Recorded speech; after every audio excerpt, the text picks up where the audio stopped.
महान कार्य को करने का यही तरीका है। महान कार्य को करने का यही तरीका है कि आप उसे पसंद करें जो आप करना चाहते हैं। Hello everyone, a very warm welcome to all of you.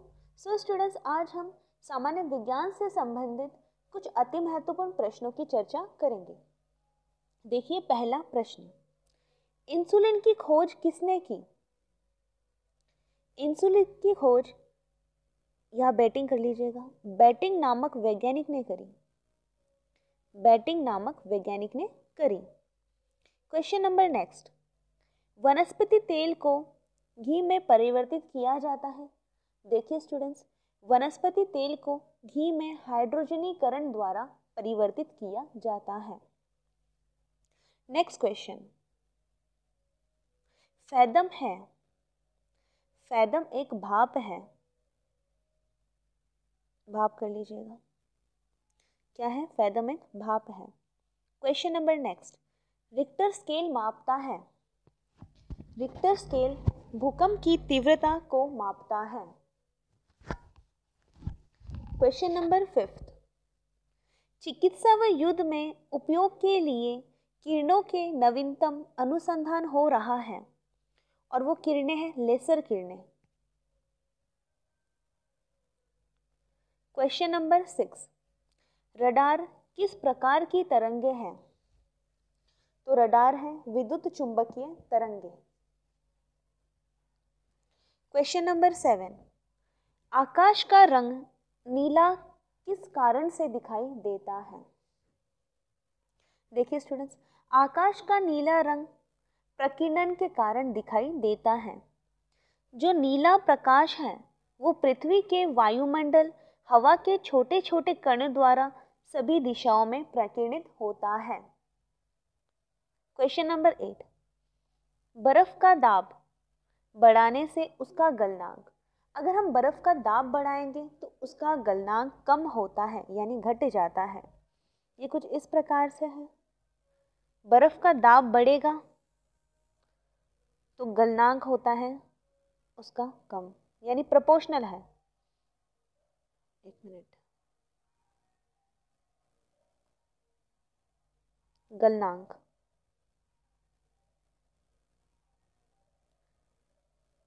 दाब बढ़ेगा बर्फ का तो गलनांक होगा कम, यानी गलनांक घट जाएगा।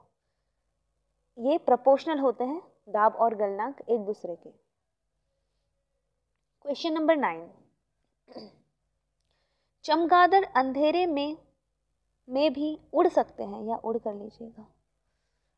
चमगादड़ अंधेरे में भी उड़ सकते हैं, उन्हें सहायता प्राप्त है।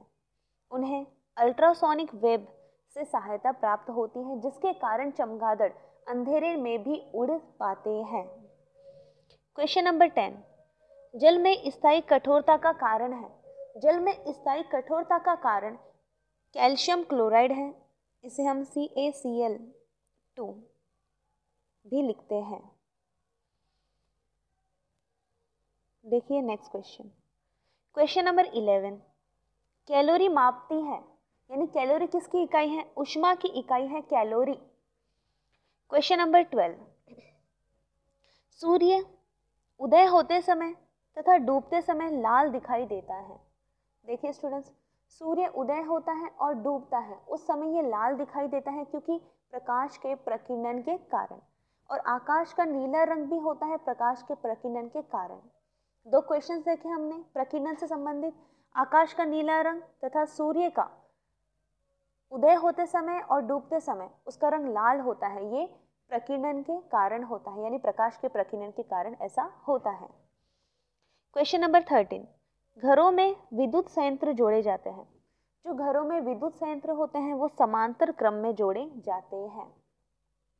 क्वेश्चन नंबर 14, लोहे में जंग लगना कैसी अभिक्रिया है? यानी लोहे में जंग लगना एक रासायनिक अभिक्रिया है। जैसा कि हम जानते हैं, यह है लोहा, ये O2 तथा H2O के संपर्क में आता है और ये बनाता है फेरस ऑक्साइड Fe2O3। यह है जंग लगने की अभिक्रिया। इसे लोहे पर जंग लगना भी कहते हैं। और लोहे को जंग लगने से बचाने के लिए हम पेंट करते हैं लोहे पर, ग्रीस लगाते हैं, तेल लगाते हैं तथा यशद लेपन करते हैं। यशद लेपन का अर्थ होता है लोहा या इस्पात पर जस्ते की या जिंक की परत का चढ़ाना, जिसे हम ZN भी कहते हैं। उसकी परत का चढ़ाना यशद लेपन कहलाता है। अब देखिए जंग की परिभाषा। जब लोहा वायुमंडल में ऑक्सीजन तथा जल के संपर्क में आता है, जल के स्थान पर नमी भी कर सकते हैं, ऑक्सीजन तथा नमी के संपर्क में आता है तो उस पर लाल भूरे रंग की एक परत चढ़ जाती है, जिसे हम संक्षारण कहते हैं या जंग लगना कहते हैं। क्वेश्चन नंबर नेक्स्ट, विद्युत बल्ब का फिलामेंट बना होता है। विद्युत बल्ब का फिलामेंट टंगस्टन धातु का बना हुआ होता है। क्वेश्चन नंबर 16, यांत्रिक ऊर्जा को विद्युत ऊर्जा में किसके द्वारा बदला जाता है? तो यांत्रिक ऊर्जा को विद्युत ऊर्जा में डायनेमो के द्वारा बदला जाता है।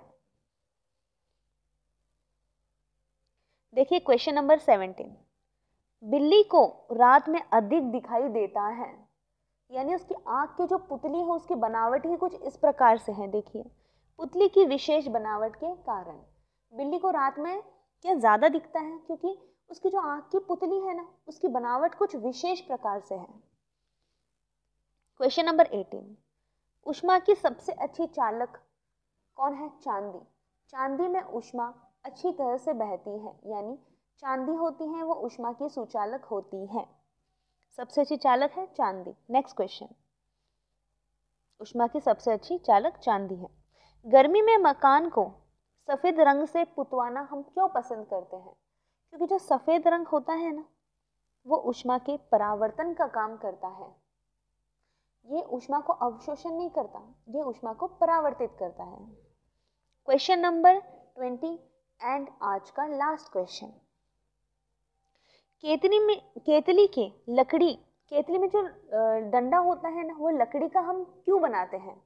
देखिए जैसा कि हमें पता है लकड़ी जो होती है ये विद्युत की कुचालक होती है, विद्युत का नाम आया, ऊष्मा की कुचालक होती है, ऊष्मा या ताप की कुचालक होती है, जिसके कारण अभी समझो हमने केतली को रखा गैस पर, ठीक है, तो स्टील का जो है केतली, उसमें क्या हो जाएगा, चारों तरफ से वो गर्म हो जाएगी, परंतु जो लकड़ी का जो डंडा है ना उसका केतली का, वो बना है लकड़ी का, और लकड़ी होती है ताप की कुचालक, यानी लकड़ी जल्दी गर्म नहीं होती। देखिए केतली में लकड़ी के डंडे क्यों लगाते हैं? लकड़ी ताप की कुचालक होती है और हैंडल गर्म नहीं होता। सीधी सी बात है, उसके अंदर अगर ताप ही नहीं जाएगा तो हैंडल गर्म कैसे होगा? सो स्टूडेंट्स, आज के लिए बस इतना ही। उम्मीद करती हूँ ये प्रश्न आपको समझ में आए होंगे। ये अति महत्वपूर्ण प्रश्न हैं जो परीक्षा में पूछे जाते हैं, आपको याद कर लेने हैं इन्हें। फिर मिलते हैं नेक्स्ट क्लास में।